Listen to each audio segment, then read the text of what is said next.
Hi, thank you so much. I think I'm in. I just don't think I can activate my camera yet, but Daniela? yes, hi Srirak. Hi there. We're almost at a few minutes.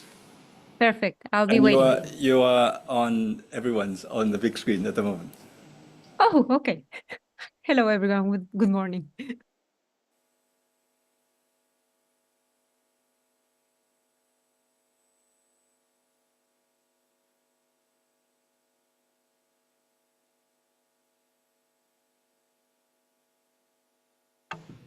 Ready? All good? All good? Yes. Yeah.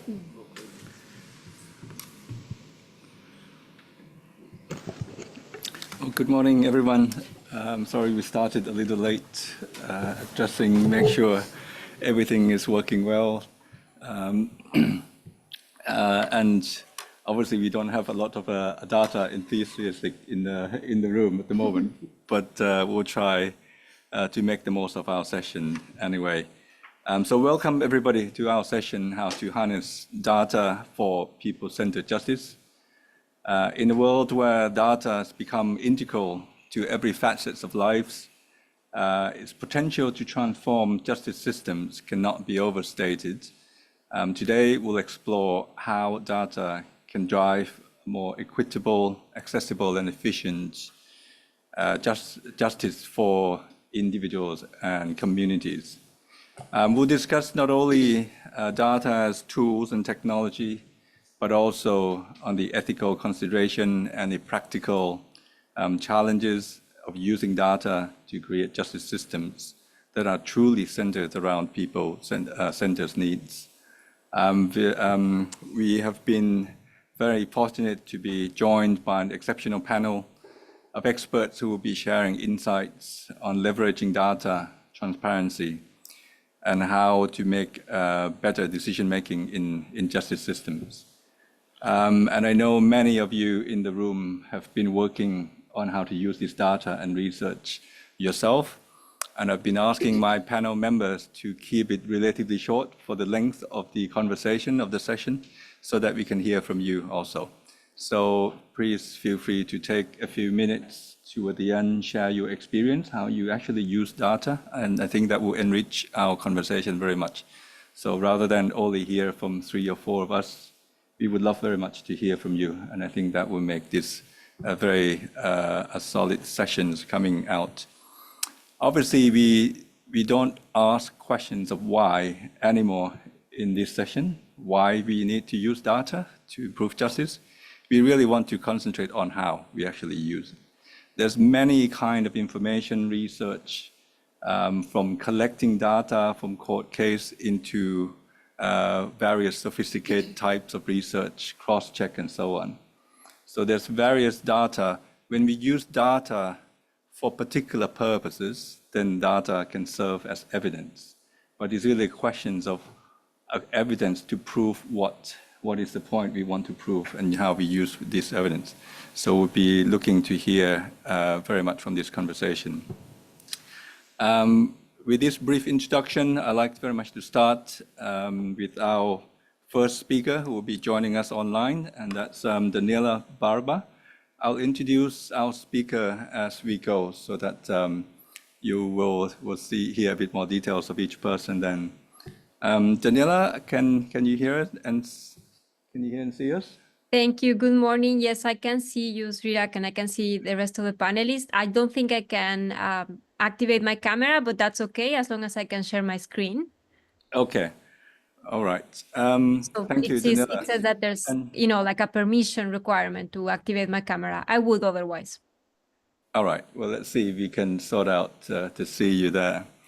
That's all right. Everyone, let me just introduce Daniela. Daniela is the Director of Access to Justice at the World Justice Project, where she led and engaged in research topics, including disparities in access to justice and political economy of justice reform, using quantitative and qualitative methods. She has an academic background in political science and social policy and has worked with the Mexican government and nonprofits in Mexico and United States. Her work focused very much on civil litigation, electoral accountability, human rights accountability, and impact evaluation. Daniela, please walk us through. Daniela will share with us the Access to Justice framework and research that's being done by the World Justice Project. Daniela, the floor is yours. Thank you so much, Srirak, and good morning again. Thank you for the invitation and for allowing me to participate remotely. I was very excited to organize this session with Srirak, and I am pleased to start us up with a framework for the conversation on how to harness data for people-centered justice. So when thinking about how to harness data for people-centered justice, a crucial consideration is that access to justice is a multidimensional concept. As people experience legal problems, they may take no action or they may follow diverse pathways to justice, involving a broad range of actors in the justice ecosystems. People's justice journeys are those composed by different stages, and many inputs, outputs, and processes are involved in making justice services successful in meeting people's needs. There are many kinds of barriers people face as they go through their justice journeys, which, for example, may be related to lack of access, high costs, long waits, or lack of information to empower the best course of action. A robust justice data ecosystem requires diverse kinds of data that need to be combined and triangulated to assess justice outcomes and link them to the justice services seeking to improve those outcomes. The various types of justice data that can be used to understand and improve justice policies can be organized by type of data, quantitative or qualitative, whether data and evidence comes from experts, surveys, or public officers, whether data measures perceptions, experiences, or processes, or by looking at whether data is collected at the national or subnational level. In our view, although justice data ecosystems tend to still be underdeveloped, ideally, they are complex systems that involve collaboration from a variety of actors in order to capture the multidimensionality of access to justice that I mentioned earlier. To try to understand this complexity, we focus here on three types of data. First, data on people's needs and experiences as they try to solve their legal problems. Data on justice services as collected by and from providers, and data on people's experiences with specific services. Starting with the first category, to understand what lies below the iceberg of legal problems that never make it to courts and lawyers, we need to understand people's legal needs and experiences, as well as the decision processes and pathways people follow. Legal needs surveys and victimization surveys in the criminal justice space have allowed us to understand the demand-side perspective of the justice journey. They allow us to describe the conditions under which people take no action when experiencing a legal problem, the kinds of pathways people take, and the outcomes of following those journeys. Legal needs surveys also allow targeting services, since they may help reveal disparities in access to justice faced by people in vulnerability.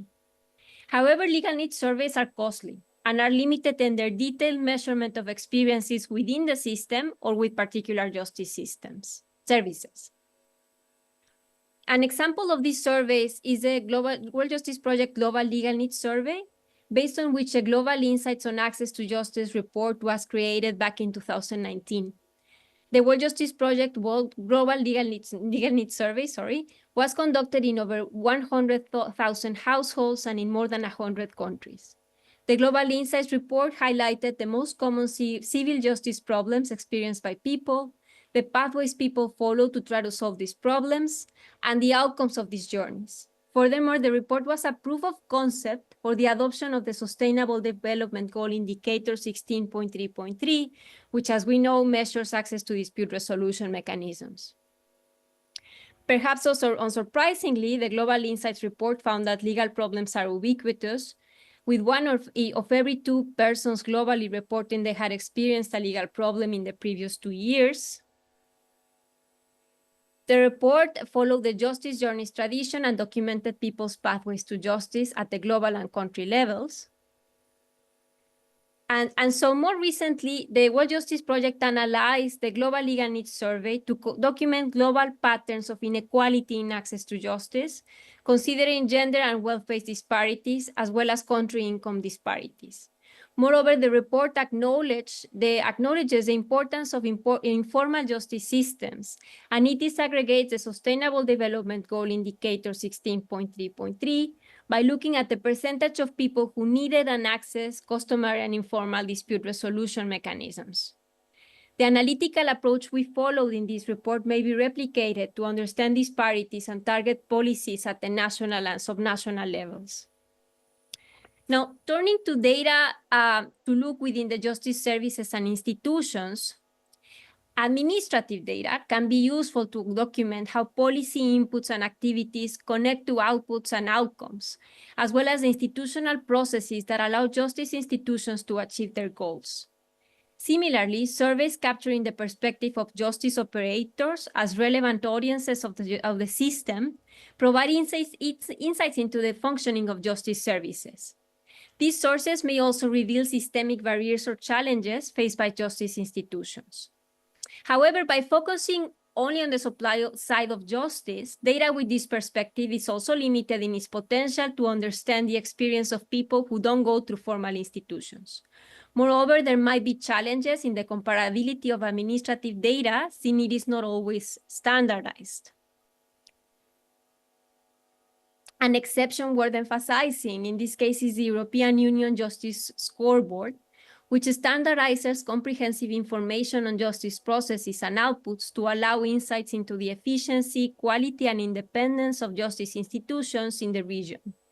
It relies on data routinely collected from justice sector institutions during their everyday activities, and its implementation depends on the collaboration of various regional and national justice actors and networks. For example, as an indicator of efficiency, the report assesses the time needed for different cases to be resolved at the country level. Or as an indicator of the quality of the justice systems, the scoreboard measures the coverage of legal aid, comparing the income thresholds for granting legal aid across countries. Or looking into the institutional means and processes available for justice provision, the scoreboard documents the government expenditures in the operation of the justice system. In other latitudes, best practices include the Dominican Republic Judiciary, who is actually a collaborator with which the World Justice Project is collaborating, which has made great strides in routinely collecting process and output data from justice sector institutions during their everyday activities. This data is updated almost in real time and made available to the public through the Justice Data Observatory. Similarly, judiciaries have surveyed judges, prosecutors, clerks, or lawyers to understand and improve institutional processes, capacity, and incentives. This type of approach has been adopted in countries, for example, like Kenya, with the judiciary leading that effort. Finally, a key type of data that we see comes from user satisfaction surveys, which allow a more detailed understanding of people's experiences with justice services. User surveys are a good complement to other types of data covered here, since they allow us to measure people's experiences with conventional justice institutions, or let's say within the system, quote unquote.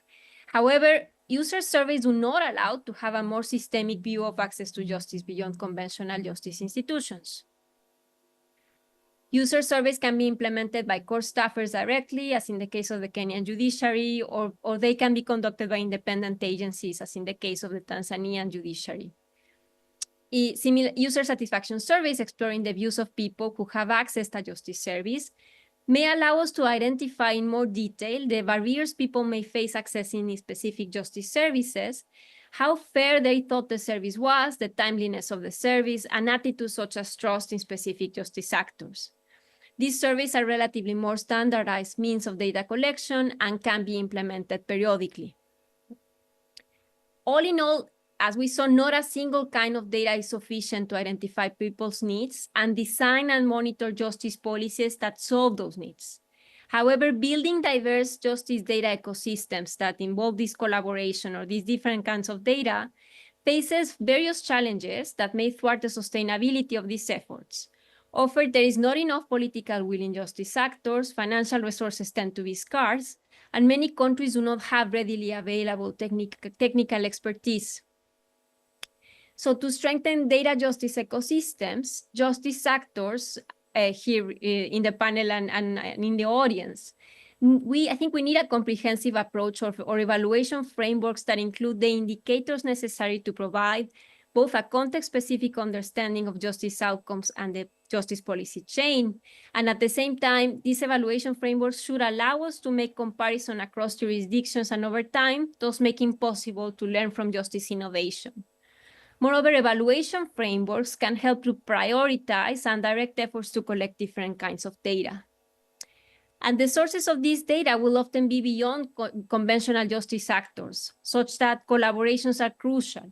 These collaborations can be established with non-governmental and informal actors providing justice services, providers of other social services, academic institutions, national statistics offices. Yeah, and along those lines, an asset mindset is important to leverage existing data and data collection mechanisms. Similarly, for a justice data ecosystem to be sustainable, it needs to prove its value and be used for policymaking, which requires active engagement on the part of researchers, even from before the data is collected, or in the co-creation or evaluation frameworks.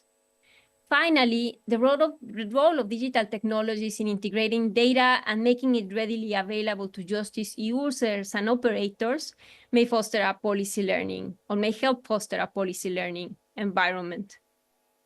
So I hope this discussion helped frame the conversation on justice data and look forward to the rest of the session. Thank you so much.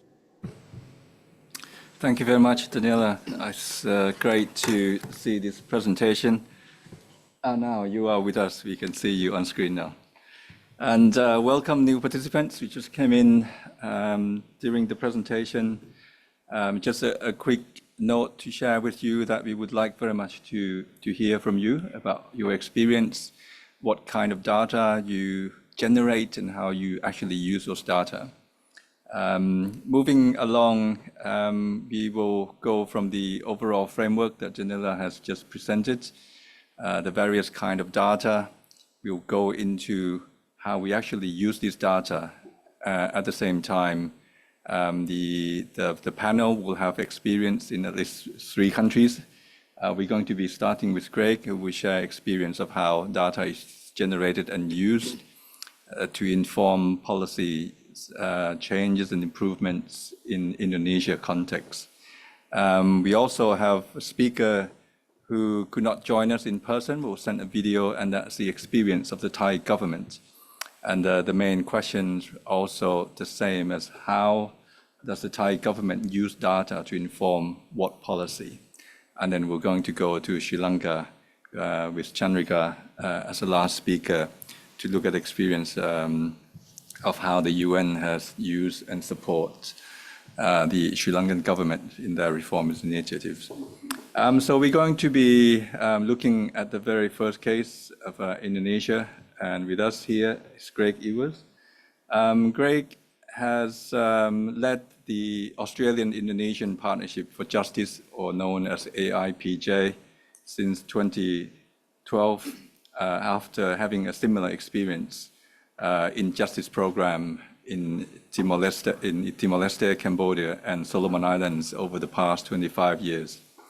AIPJ is a bilateral cooperation governed jointly by the 2 governments and bringing together justice institutions with civil society organizations to contribute to legal and justice reform, policy change, improved access to justice.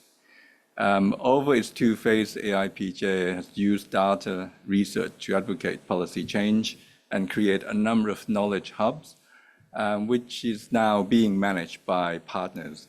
It has also supported automation and data exchange between justice institutions, which is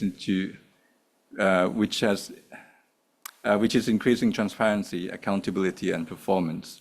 Greg has been a strong contributor to the communities of practice in justice system development and help organize the 2023 World Justice Projects Conference in Indonesia. Greg, you're welcome to join us here. Thanks, Chirag, and good morning, everybody. I'm in a really unusual position of representing the achievements of Indonesian partners, but the Australia-Indonesia Partnership for Justice is really about connecting Indonesian civil society partners with Indonesian government partners, and the use of data to support policy change has been a major feature of our partnership. So I've been told by our Indonesian partners they're quite happy for me to represent them on this one. Okay, we'll just go through this one. So the partnership over 13 years has had a number of examples where data has been a driver of change, and I'm going to go through a few of them today. Sorry, I'll just look back at this one. The examples that, I'll get the technology right. The examples, here we go, that I'm just going to sort of run through the transparency of court decisions and what that has enabled, the inmates management system for corrections and what that has enabled, and disability rights indicators and knowledge hubs.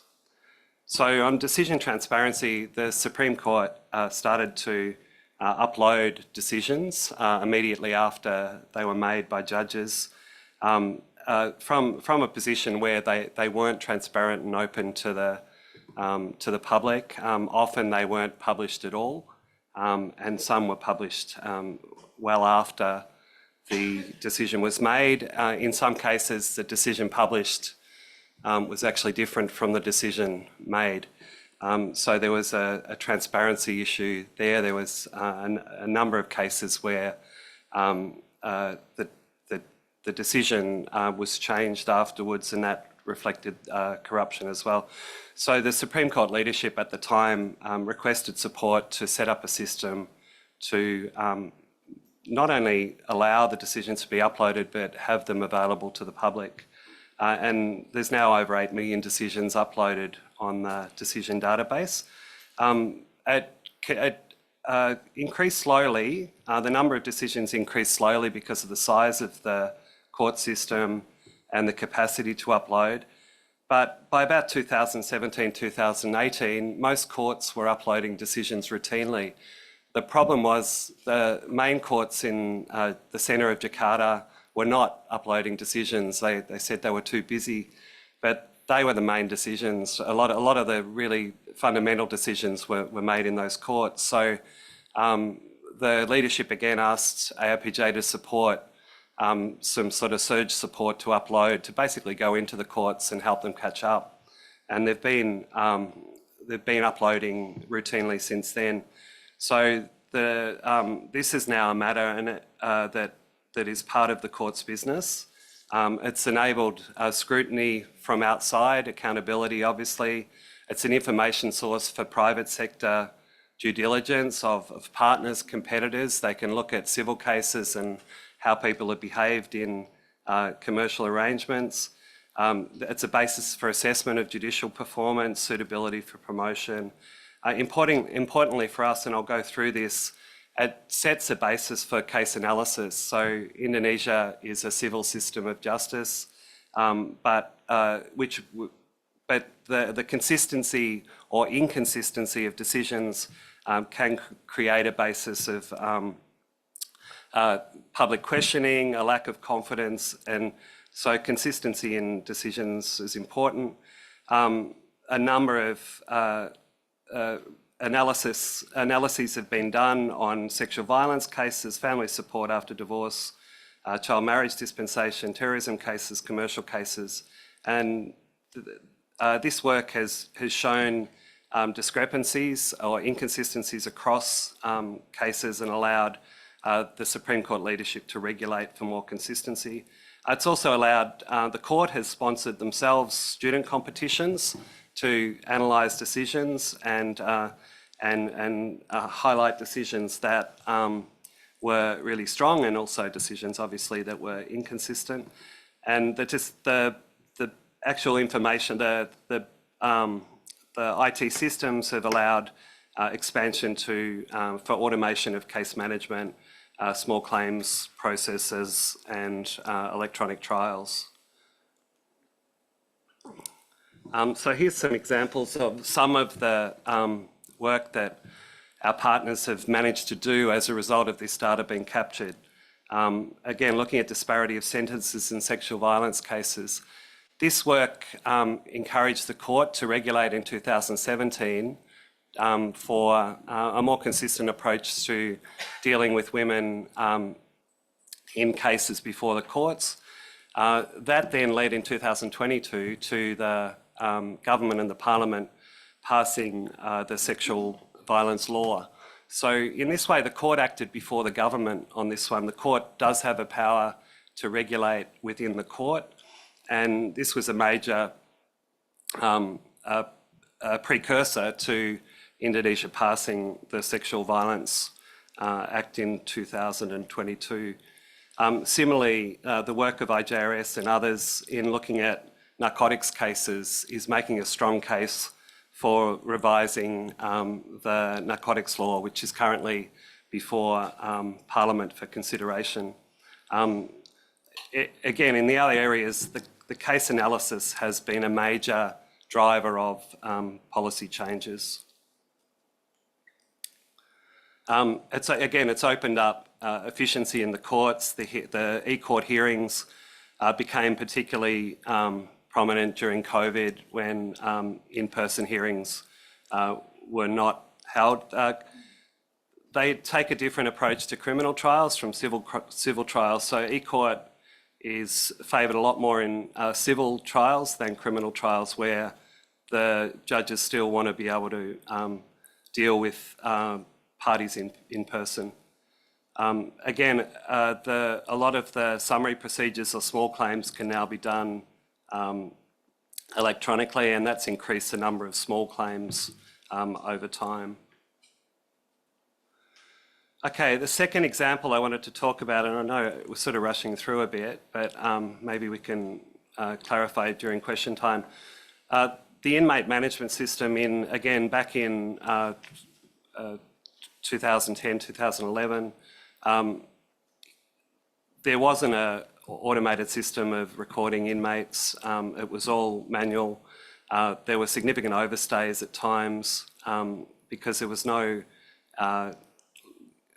reliable information on sentences coming from the courts and being kept in the prisons. No classification system, program or health data was really limited. Chronic overcrowding. So again, the government came to ARPJ and the Asia Foundation, who worked with ARPJ, to help develop a system to record inmates as they came in, and also to expand that with other information. In 2016, this sort of became funded by the government through the ministerial regulation. The result is there's now clear data on inmates and sentences. There's a growing program in health management data, including gender and disability. The overcrowding is still significant, but now we know how much and why. Okay. So for overcrowding, this continues to be a chronic issue that we're all addressing. The numbers are available to the public in real time. The overcrowding hasn't changed in 5 years. The capacity of prisons hasn't changed. The total inmates hasn't changed, except for a drop during COVID when there was a mass release of prisoners to reduce the risk of infection. But 52% of the inmates are serving sentences for minor drug offences. So again, if you look at the graph, the overcrowding issue is fundamentally caused by having so many inmates serving sentences for minor drug offences. So the revision of a narcotics law is again looking at this, looking to resolve this. The work on alternative sentencing as part of the implementation of the new criminal code is looking at resolving this as well. But again, the data is important in sort of driving these policy changes. Sorry, I'll go back one. Yeah, okay. Again, the benefits of the system, a sharper advocacy, using data, and also use of data in the management of prisons as prison managers become more sophisticated. It helped save lives during COVID. They managed COVID really well.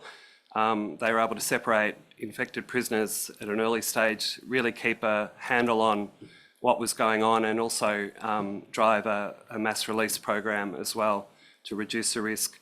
It has allowed the automated exchange of data with other justice agencies, and it's helped reduce time for processing remissions, which again helps with the overcrowding issue. Okay, so the third example I wanted to talk about, and again briefly, was the use of disability rights indicators and other tools to implement inclusive justice. So Indonesia has really significantly changed the paradigm in dealing with people with disabilities before the law. Prior to 2016 disability law, the approach to people with disabilities was very much a charity approach. Since 2016, it's really been based on rights and the realisation of rights for people with disabilities. So disability rights indicators have been developed. The National Planning Authority has worked with disability organisations to establish these indicators, to start measuring these indicators. The courts have worked really closely with disability organisations to develop inclusive courts. Again, AIPJ funded the first inclusive courts to work out what the cost was and to work out how they could work. And then the court has replicated those prototypes to about 40% of the courts in Indonesia. And they have plans to accelerate that over the next few years. There's a body of that represents a disability movement called Formasi, and they report on disability rights indicators every year in their annual reports. And the last example I wanted to point to was knowledge hubs, and this is, you know, people probably have different meanings of what a knowledge hub is, but the concept was developed in AIPJ in 2017-18 through co-design processes with partners, extensive support in content development, using The Conversation, Tempo magazine and others to try and extend the development of research and content from academic type writing to more accessible writing that more people will read. So we sort of had an approach, a high quality, high reach. 5 K-hubs were developed, some more successful than others. So Law and Security Hub, sharing of treaties legislation, a lot of content there, but it hasn't really been actively sustained. 3 hubs on preventing violent extremism, all very successful, actively sustained by both government and civil society. And a third one on Kata Hukum, or About Justice, hosted by one of our partners, Indonesia Judicial Research Society. Again, significant content, actively sustained. And I'll talk a little bit more about Kata Hukum if I've got time, but the main thing that Knowledge Hub investment has taught us is that while lack of knowledge is identified as a common component probably in most gaps we face, it's really an investment in potential. Nobody quite knows where a knowledge hub is going to go when you start. Experts cannot deliver by themselves. It requires a combination of knowledge.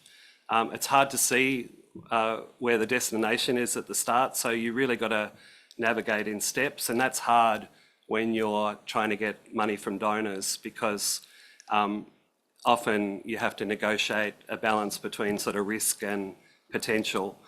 The sustainability relies on enthusiasm, obviously skills within the partners, and the value or utility of the knowledge.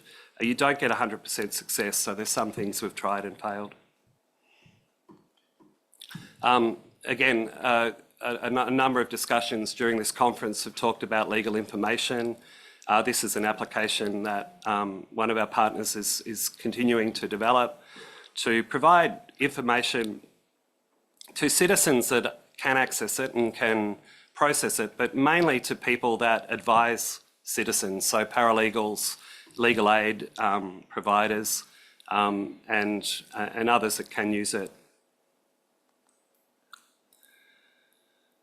So again, expanding legal assistance through online services and by looking at the government's legal aid system, which is reimbursement based, to expand it to paralegals, to help the data drive budgets.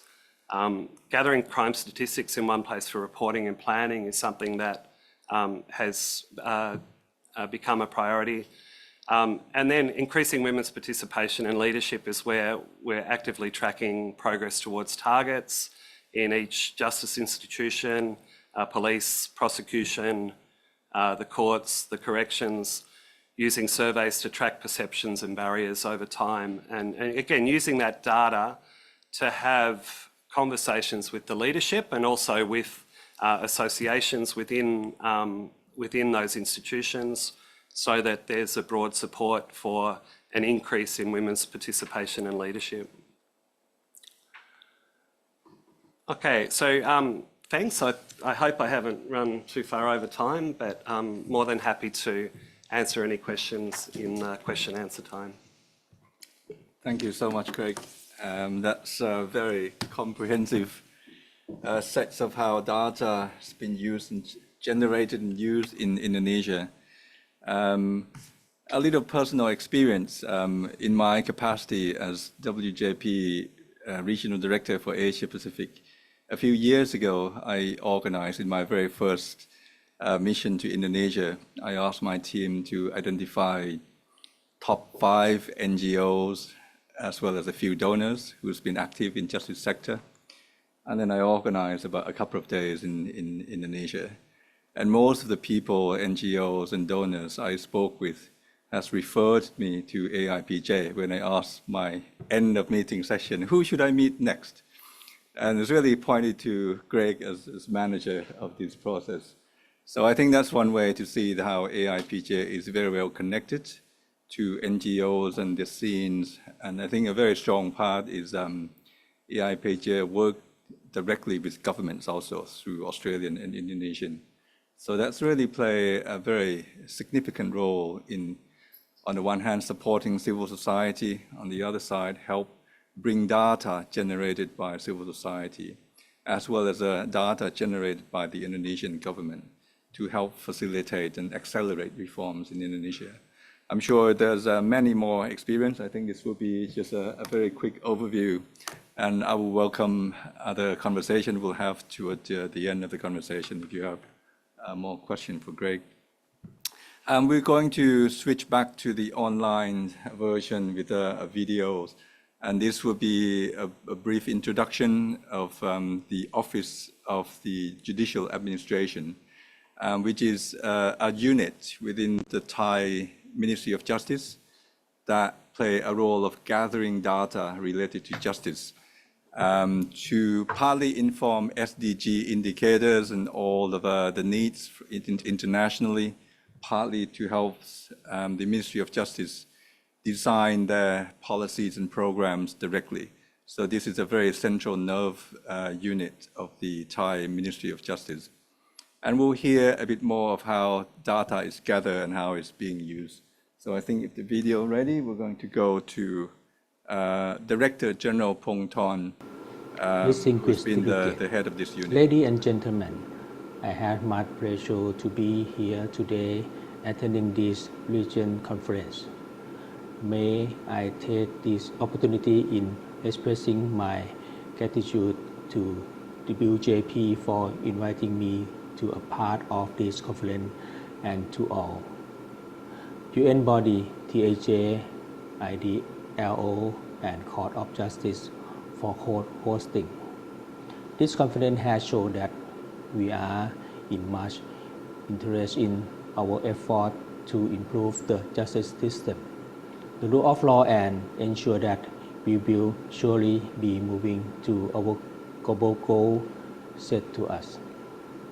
My Office of Justice Affairs or OJA is doing our utmost to make sure that Thailand is moving steadfast, upholding the rule of law, ensuring equal and inclusive access to justice, and protecting human rights.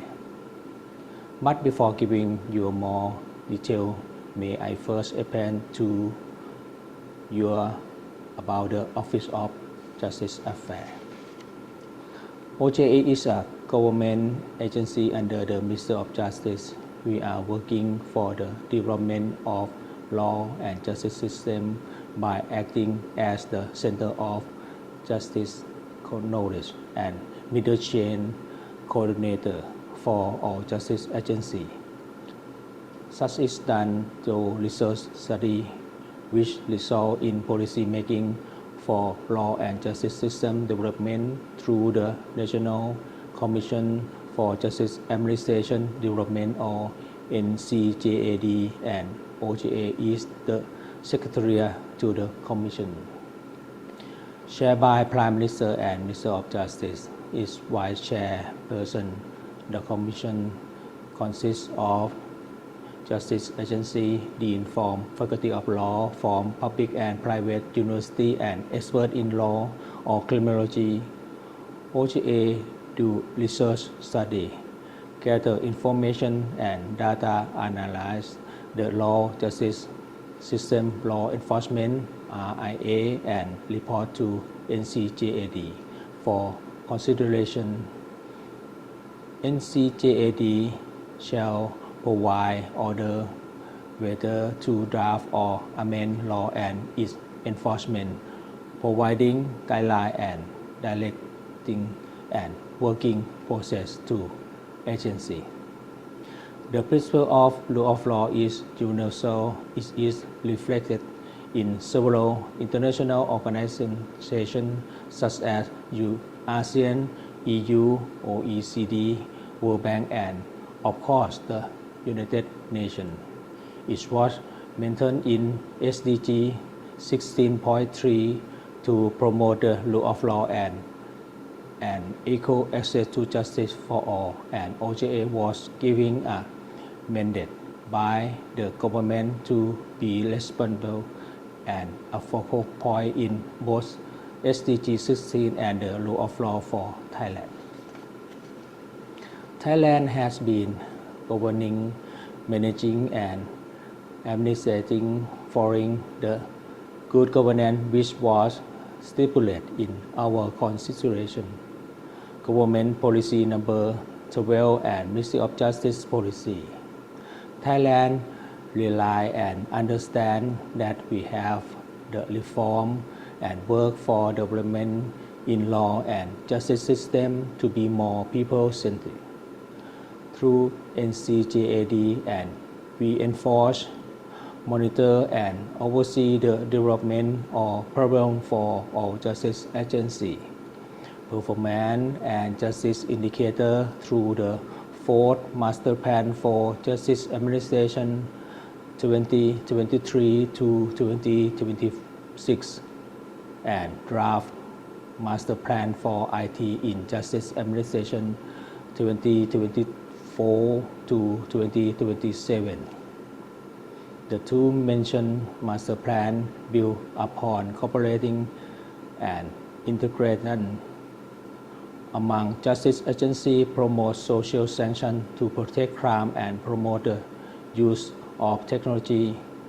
The plan develop guideline, project or program to overcome existing crime focus on the root cause of crime, and also assist in economic growth, boost trade and investment of the country.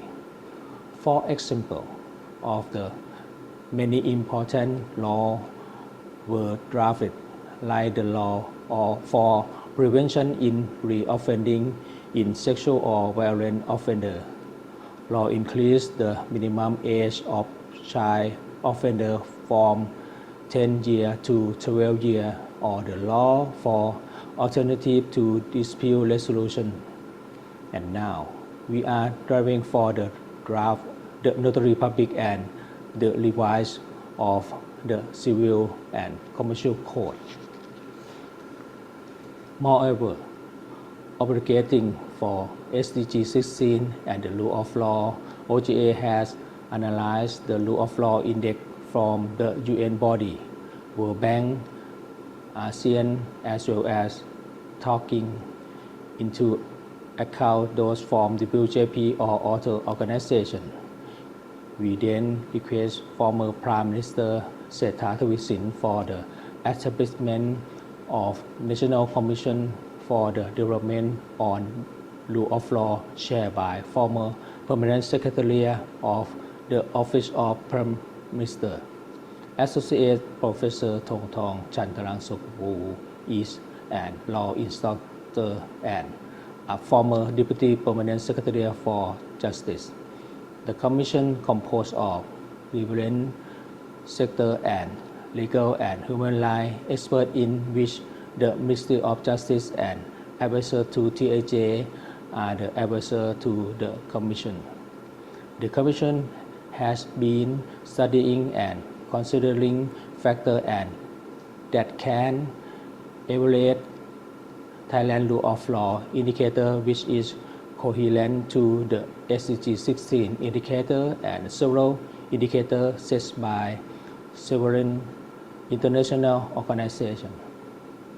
Sadly, the Commission was dissolved because former Prime Minister has been dismissed as Prime Minister by court ruling, but OJA moving on the redrafting the Commission to our new Prime Minister for rebirth of the Commission. At present, OJA is establishing the NCJAD Center of NCJAD War Room. The center will contain the legal text, law, strategic on crime database project, research study, the data on SDG 16 indicator, and other index form, for example, those relating to human rights indicator, social indicator, or relevant justice indicator or information show on the platform of the center correlate as draft set of big data.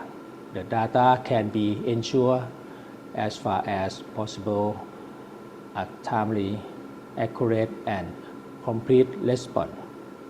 This ascent and overview of trend and interrelationship between various parts of the criminal justice system which can support and promote to inform decision making in administration nationally.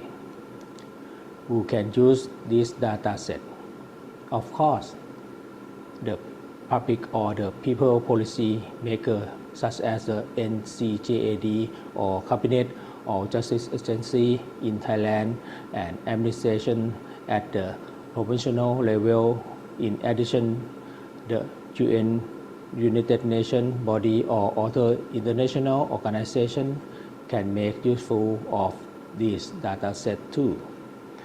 And of course, WJP, Transparency International or Panel Reform International Education Institution can make use of the platform. To this end, I would like to inform that the Ministry of Justice by OJA is developing the new set of the rule of law that is much more compatible or aligned to the context of the national and also to ASEAN country and Asian Pacific. Every nation is distinct in society, culture, belief, economy, as well as politics. It is then necessary to measure the rule of law in according to our own character, but of course must be in relation to international standard. And I ask for your kind cooperation and support to Thailand, the initiative which we believe that will bring peace and prosperity to our country, to our region, and increase the well-being of our people. Thank you for your kind attention. Thank you. And that is the Director General Pongthorn Thanyasiri, the head of MOJ. I'd like to pick on 2 points of what Dr. Pongthorn has mentioned. One is the setup of the National Rule of Law Committee in Thailand. And this is one of the initiatives that the World Justice Project, as an international civil society organization, has been developing collaboration with the Thai Ministry of Justice. So we recommended that there's various agencies in the Thai justice system that's been working on various aspects of improving justice and rule of law. So we propose that the country set up a coordinating body, report directly to the Office of the Prime Minister, and is coordinated by Justice Minister. And that's actually what happened. The National Committee then set up 4 teams, and it's being called 4 subcommittees to look at 4 different sets of issues. One around corruption and openness, transparency around that issue. Second, looking at human rights issues related to those. Then third one, looking at the law enforcement. And the last one on civil and criminal justice. And this will be done by using WJP Rule of Law Index data. Are you familiar with the index? Can you show hand if you are familiar with the Rule of Law Index? Yeah, fantastic. You will see that the index consisted of 44 sub-factors, and that's how the index is being computed. So 44 aspects of rule of law. We asked the Thai government to identify up to 12 factors, and then really focus on those areas and how to improve those aspects. Obviously, this have to go with political reality, what is being on the plate, on the agenda of the Thai administration. Next week, we're going to spend 2 days, 2 days workshop to look at these 12 aspects and go one by one to look at what exactly are the problems and what is the enabling factors supporting or making things worse, and what's the recommendation will come out, and really bring experts to sit and think together one by one of these 12 problems. And that is one example of how we use data to inform policy. The second point I'd like to pick up from Dr. Pongthorn is the interest of doing this beyond Thailand and go to Southeast Asian, ASEAN countries in a way. And that the benefits of having standardized sets of data where you can compare cross-year. The workshop that we will be doing next week, for 2 days, and the recommendation that we produce, we will have a follow-up within the next 12 months. So November next year, we're going to come back and look at to what extent these recommendations are implemented and whether it solves problems, and really use data to answer the improvement. And that's actually how we use data to monitor progress. And also, it helps identify if there are particular challenges that are very persisting, that remain untackled or even getting worse despite the remedies or the solutions we're trying to propose, then we know it. Then we know that the recommendation we put forward did not quite solve the problem. And to be able to do this and share this experience, Greg and I had a good conversation yesterday and really trying to compare Indonesia and Thailand experience and how do you actually address overcrowded prison or recidivism rates in prison, for example. There's much for us to actually share experience, how you actually solve. And I asked Greg, how did you do police reform in Indonesia, for example, some of the hard one. And many of you, well, now you smile on this one, then many of you know how difficult it is to get this going.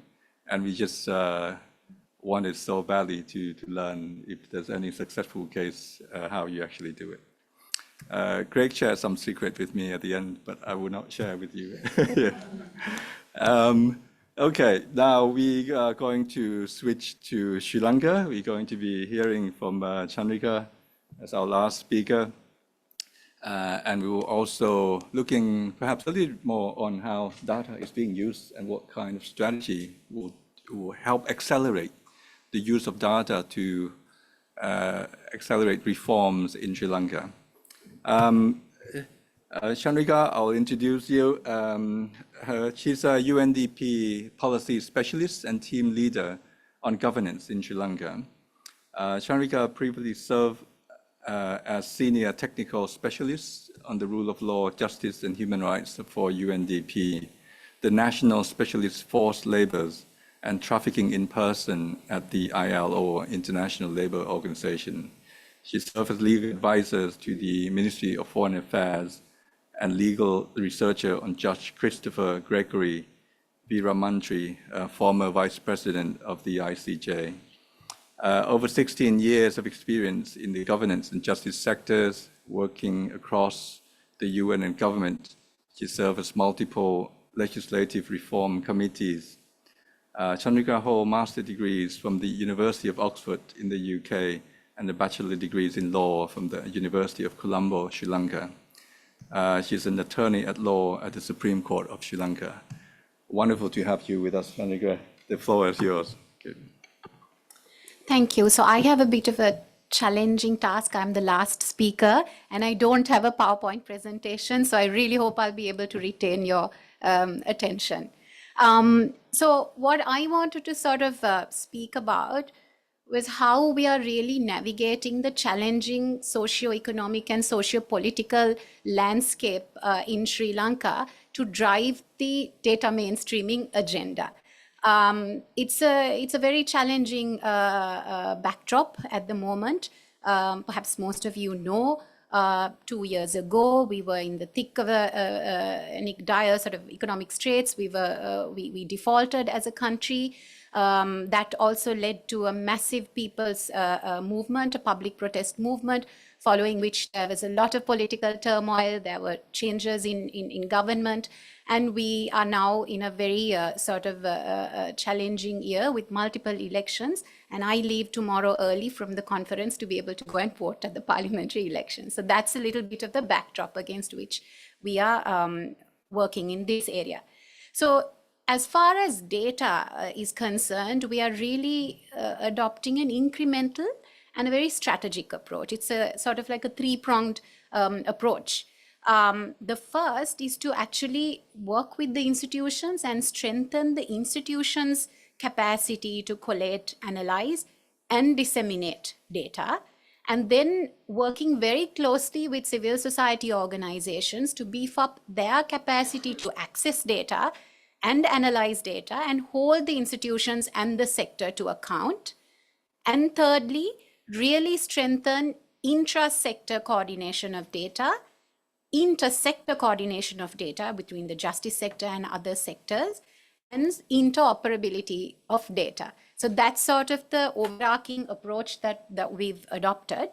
And what I also wanted to say, we are now in transition. We are transitioning from the economic crisis to multiple political crises, all of which took place on the heels of the pandemic as well. So we cannot look at justice sector data in a vacuum in these sort of contexts. So we really need to acknowledge the interconnectedness between all of these different sectors when it comes to data. And because the socio-economic sort of crisis really uncovered some of the deep-seated governance issues in the country and exposed sort of corruption vulnerabilities and so on and so forth. So the concept of vulnerability and disparity also underwent a sort of expansion of its definition, I would say, given the context. And sort of the interdisciplinary approach that we've now taken from also an economic governance lens has been catalytic towards sort of exploring the intersections between the various pillars of work along with the justice sector data work. So before I get into some of the examples of the work specific to the justice sector, what I also wanted to say is in this kind of crisis and recovery context, the role data plays in strengthening stability of policy can't really be overemphasized. Countries that are similar to ours that are also really looking at strengthening foreign direct investment and really strengthening our economy. Stability of policy or consistency of policy is paramount. And a lot of investors look at data. They need to look at data that will sort of ensure that there is stability of policy. And also for policymakers to really ensure consistency in policy, they need an evidence base. And that's what we are working on from a multidisciplinary lens. The other aspect which is important is the use of data. We're promoting the use of data for oversight. So here we work very closely with the justice sector institutions as well as the parliament, which is sort of like the supreme oversight body, and the parliamentary committees that really hold public institutions to account as well. This is where we are promoting public engagement in oversight through data. It's most civil society organizations that are able to feed that data, be it in the justice sector, be it in any sector, to the parliamentary committees that can then hold the sector and the public officials to accounts. And you cannot do that without data. So that's another aspect we are really looking at, a real solid data strategy for parliament, for oversight as well. And generally in countries in transition, when there is an absence of systemic data collection analysis, or even sort of a record of the data, it's very difficult to hold individuals or institutions to account on the one hand. And on the other hand, to even appreciate certain decisions that were taken at a given point of time, due to sort of the evidence base at that time. So these are some of the sort of nuggets with which we are working and trying to appreciate the complex sort of environment. So now we have a real solid window of opportunity to really make the case for mainstreaming data back in Sri Lanka. And because of this interconnectedness, we are also looking at linking the justice sector data to the social services sector data, which really looks at vulnerabilities. And we are trying to promote sort of look at the concept of vulnerability beyond simply a financial vulnerability lens, but also looking at how the justice sector data can contribute towards expanding that definition of vulnerability. So if I get into a few couple of examples in relation to the justice sector, and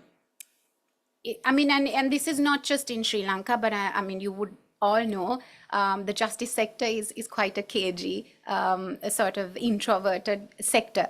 And usually the knee-jerk reaction to the introduction of data or any efforts to collate data is also to, in a way, either dismiss by simply saying, oh, you're exposing issues that the sector already knows, and these issues are so deep-rooted that it's normalized. So, and within that concept, certain institutions routinely collect data, but the data is scattered. The justice sector data is scattered. There have been certain champions in different sectors, be it the judiciary, be it the prosecutors, who out of personal interest have undertaken sort of certain studies, one of which really unraveled that the average time taken for a victim of rape to have her case heard between complaint and trial was 11 years. So there was really key significant issues that were unearthed as well. But there is no whole of sector mapping of the justice sector data. Now, a few initiatives that UNDP was working on very closely with the justice sector actors that have also been sort of transformative in introducing people-centered justice sector reform was also in the field of legal aid.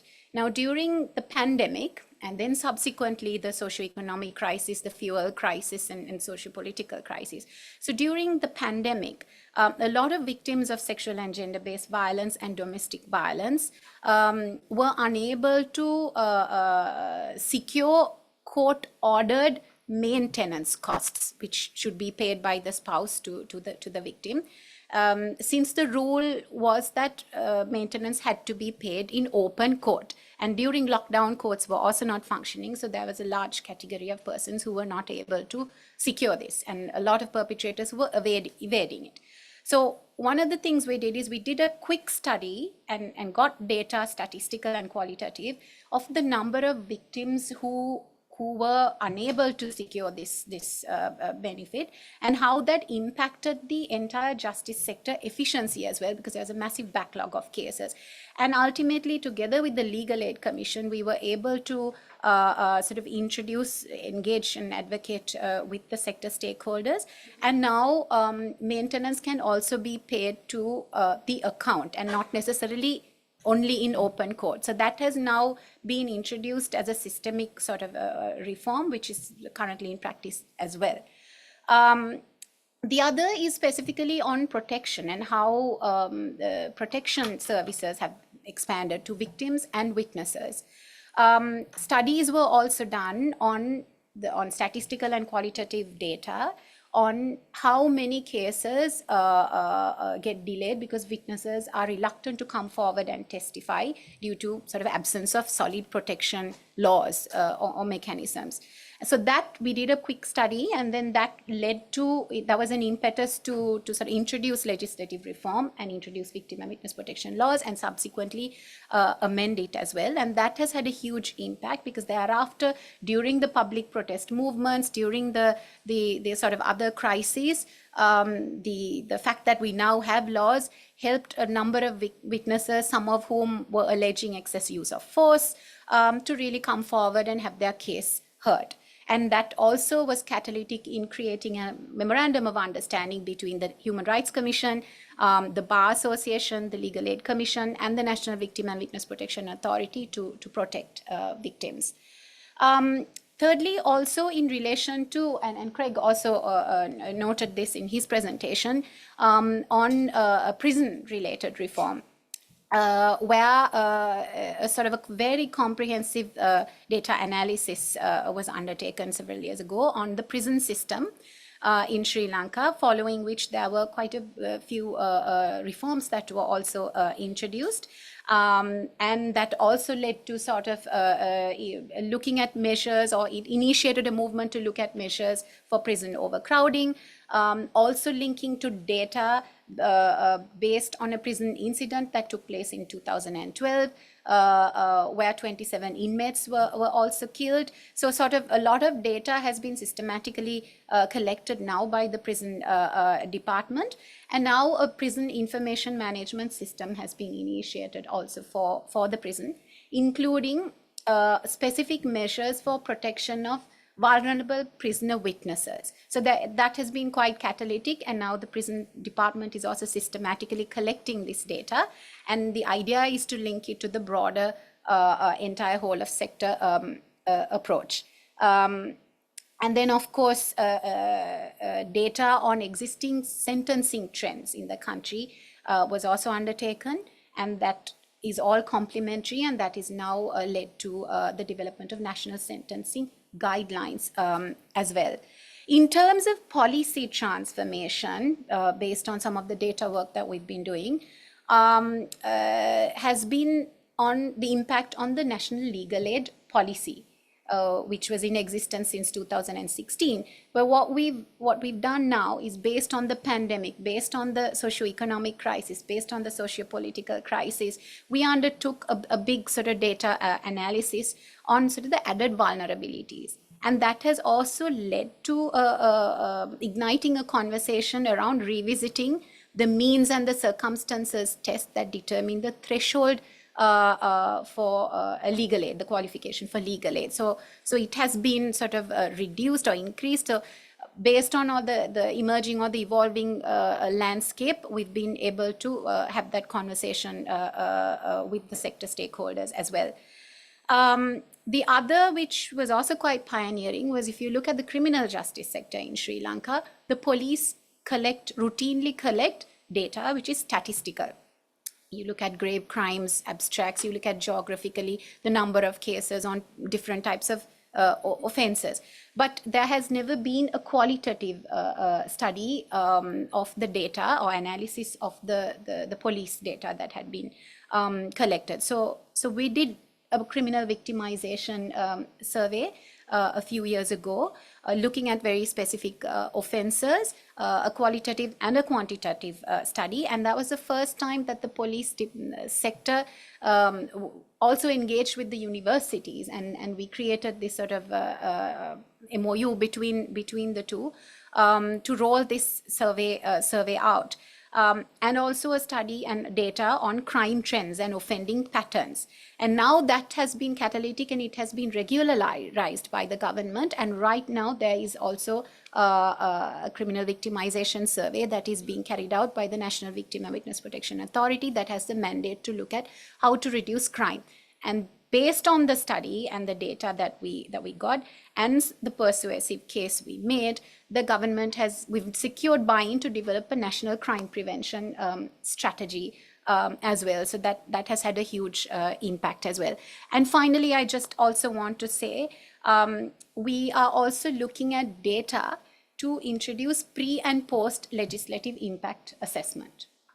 And this is also where there is cross-sectoral engagement with Parliament and the justice sector and other sectors as well, to really look at how laws are introduced before they are passed, what kind of impact would it have on the people, and post-legislative sort of scrutiny and impact assessment as well.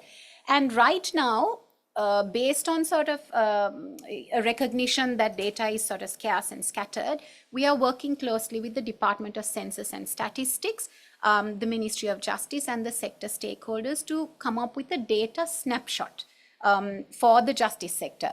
It's a mapping of data, primarily using the existing data that different institutions house, and then identifying the gaps and really coming up with a framework for consistent data collection, analysis, and dissemination within the sector to promote sort of evidence-driven legislative reform and policy reform. And a data integration methodology is also currently being developed for interagency coordination. And aside from that, UNDP is also working on early warning through data. And here we look at several areas. We look at state, citizen, land disputes. We look at protests, human rights concerns, crime, and other data as well. And that informs policymakers. It sort of provides an early warning platform. We look at incidents of related to vulnerable categories, marginalized categories, minority categories as well. And we work very closely with civil society organizations and the government to really identify the vulnerable categories and look at conflict drivers and ensure there is access to justice for all types of people who are harmed. So that's just a quick snapshot of some of the work that we are doing in the sector. I'm happy to go into detail during the question and answer session. Thank you very much, Chandrika. It's always great to see how data is being used to protect particular vulnerable groups and how it's being used to monitor with additional research also. Great. Now we have about 11 minutes for our session. We'd love to hear feedback, comments, as well as sharing your own experience of how you use data to inform policies in your programs. Anyone? Yes, please go ahead. Yeah.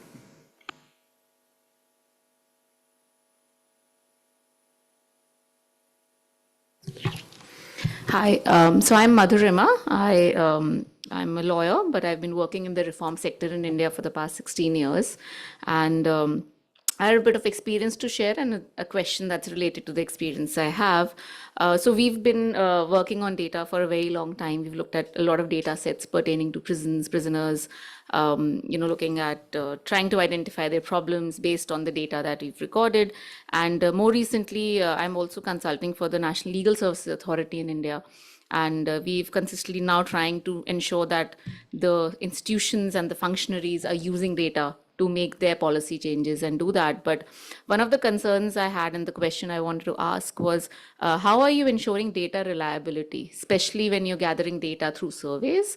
How do you ensure that the data that you get is just not a random filling or checking of boxes? Like, what are the measures that you've been using in your data work to do that? Yeah. Do you want anyone to answer that question? I think Greg's see. For the surveys, there's been a range of surveys used through our partners. A lot of the time, they're collaborating with universities, and the methodology is pretty robust. In the case that I probably know most about, there was a survey of Indonesian judges recently about their attitudes towards women in leadership, and that was again conducted with really sort of rigorous methodology. The results were actually quite surprising in a way, because we expected a lot more of a differentiation between genders in the survey, but a lot of the male judges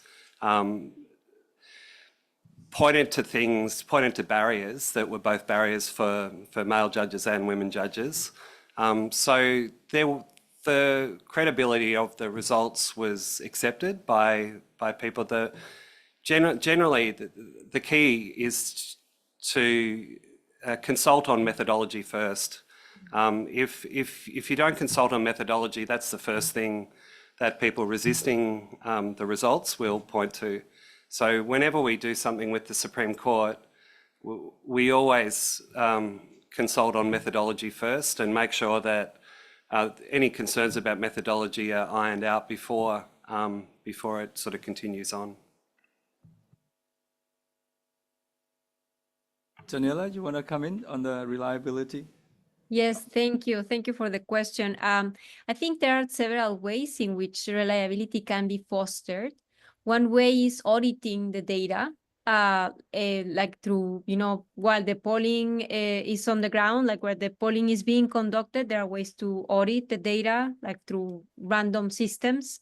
I guess, also in the selection of the polling partners, that's something that you could, ask about when entering these agreements. And then after the data has been collected, there are ways in which it can be validated, like for example, the Rule of Law Index, the legal needs surveys that the WJP conducts are validated through qualitative methods, like even by, I know that in the most recent effort in the European Union subnational project, that's, by the way, going to be launched next week or in the next couple of weeks, the way they validated the data was by conducting like really wide analysis of news sources at the subnational level that would allow to, confirm that the patterns we were finding in the polling or in the polls were actually consistent with what, the qualitative reality was for that context. Thank you, Janela. Any more questions? Yes, please go ahead. Thank you. I'm Jyoti from the Philippines. My question is on the sustainability of the efforts and initiative. Do you think that the change in government, for instance, governance, can be a barrier, or can it be facilitative in ensuring that the sustainability of these efforts are in place? Thank you. Our experience has been that there's been a number of changes in government since we've been working together as a partnership. The planning base, though, at the national level has been fairly consistent. So a lot of the initiatives, the reform initiatives, have basically continued and been strengthened with each medium-term development plan. So we always try and sort of work really closely in support of the medium-term development plan. In relation to the courts, they've had a blueprint, a reform blueprint, which is recently, and Tita's here, it's been evaluated and revised as a result of that evaluation. The governments in Indonesia, apart from the last government, basically reducing the powers of the Anti-Corruption Commission significantly,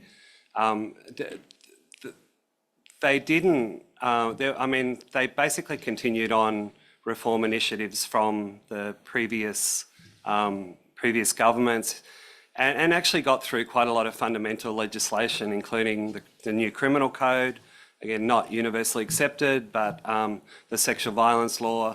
So from that point of view, I wouldn't actually say that the government was sort of resisting reforms, and even the new government coming in now is supportive of the planning framework, which is moving from one government to the next government. So there's a reasonable amount of continuity in terms of the support, and there's I suppose it's still quite a technocratic system in a way in Indonesia, whereas once the medium-term development plan is put in and endorsed, the technocrats get on and do the work.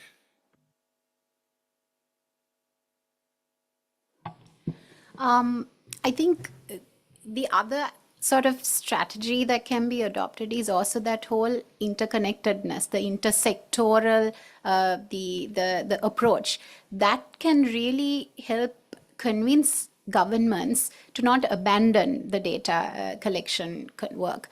I mean, right now back home, I think we have a really unique opportunity to drive hard the agenda, because they've really seen the implications or on the economy, on the breakdown of rule of law or justice data governance. So that can be leveraged to impress upon the government that, look, you need to sustain the momentum.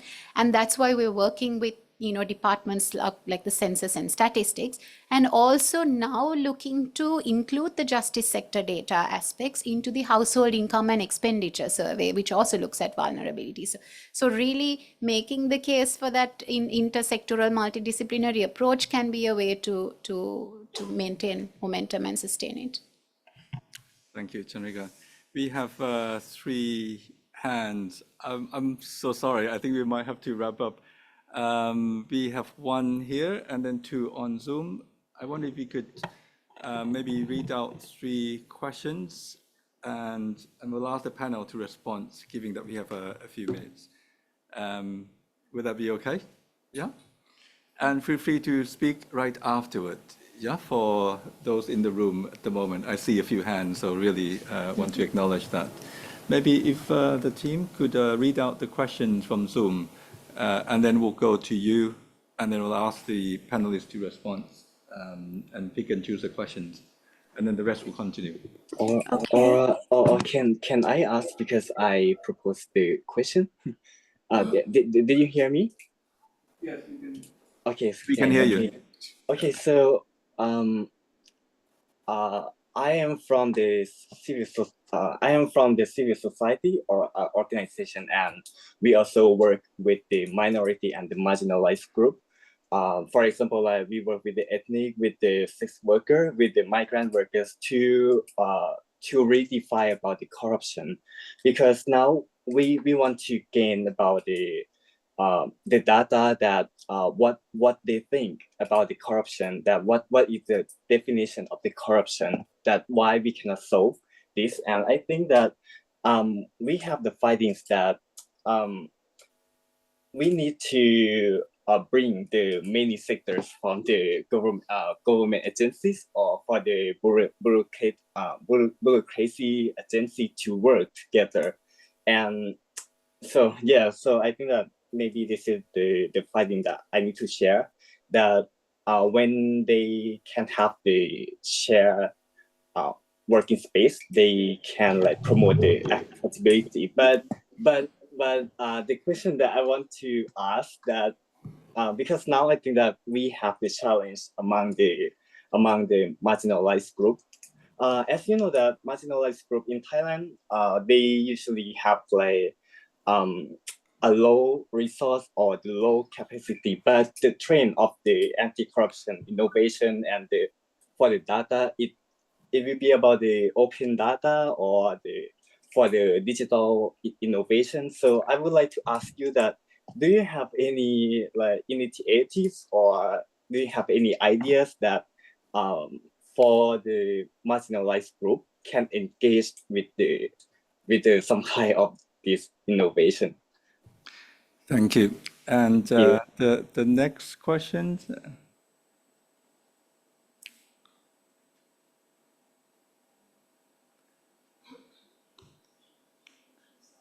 Okay, she's off already. So I think the last one will go to you, and then I'll ask the panelists to Hi. respond. Yeah. I'm Tashi. I'm from UNDP Country Office, Bhutan. I just wanted to learn from the World Justice Project, how can a country be included in the Rule of Law Index? What are the processes on how can a country be included in that Rule of Law Index data collection? Thank you. Okay, thank you very much. I think we ran out of time, so I'll ask our panelists to maybe respond quickly or anything you'd like to wrap up, 30 seconds. Thank you very much. I mean, the main experience we've had with vulnerable groups has been with people with disabilities, and in order to engage people with disabilities, particularly in remote areas, we've had disability organisations who are connected with those areas, trained in administering the surveys, and we've resourced them to get out and reach people who are affected. So it's a challenge administratively and resource-wise to get those surveys done, but they're not going to be meaningful unless people are actually reached. So yeah, it's really difficult for small organisations to collect that sort of data. They just don't have the resources. But by basically connecting organisations into a network and having a resource through a donor program or through the government, ideally, is one way of doing it. Of course, the government has to be supportive of it, and increasingly the Indonesian government is supportive of this sort of data collection exercise. Thank you. Any last word, Daniela? Yes, thank you. So I have a comment on the question on sustainability. And I think that in addition to the technocratic, dynamics or, path dependency, there's also the political dynamics that can be created with data by creating the incentives for policymakers, for decision makers to use the data to showcase when they have good practices. Or, for example, in the case of the Rule of Law Index, the way that business actors use the data to sort of make decisions, that is an incentive that invites actors to perform and in a positive way. But more relevantly, the fact that the data can be used to showcase good practices as a way of evaluation, like an impact evaluation, helps to make the case for the continuation of this data, independently of whether there's a change in administration. And then the point on working with vulnerable population or measuring justice outcomes for vulnerable population, yes, I think that at least in the legal needs survey tradition, what has proven like most successful is also like a snowball approach with nonprofit organizations kind of linking to the next one to achieve this, reach these populations. And on the point of the Rule of Law Index, Rirak, I think you might have more insights than I on the question. Yep. Thank you. Thanks, Daniela. We're happy to speak after we wrap up. Chandrika? Yeah, just one last thing. It's not a response to any of the questions asked, but I just want to leave you with this thought. I mean, generally, the countries that don't have robust data, you can see a trend where they reject certain assertions made in global reports on a particular country or certain rankings.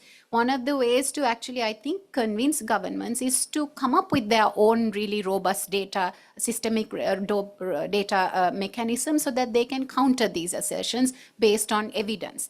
And I think it's also important to urge countries to really embrace the data agenda simply beyond the compliance requirement. If, complying with a international treaty body requirement, complying with their own sort of obligations, it needs to transcend beyond that. So our strategies of sort of advocating for mainstreaming data with governments need to really be informed by all of that as well. So, yeah. Thank you so much, Chandrika. And the 90-minute session is coming to an end about 6 minutes ago. So thank you so much, everyone. As you know, data and justice has been an integral part of the whole justice system. Is really in a 90-minute session, what we can do is certainly give you a snapshot of how this is being done in different cases. The important part is to continue that continuation now that you know who is who here, how to contact each other, and continue the conversation right after this session. I think that might be the key ones. So I thank you all the panelists and invite you to also say thank you and appreciation of all the wonderful panelists, and we'll continue discussions afterwards. Thank you. Thank you. Thanks, Anita.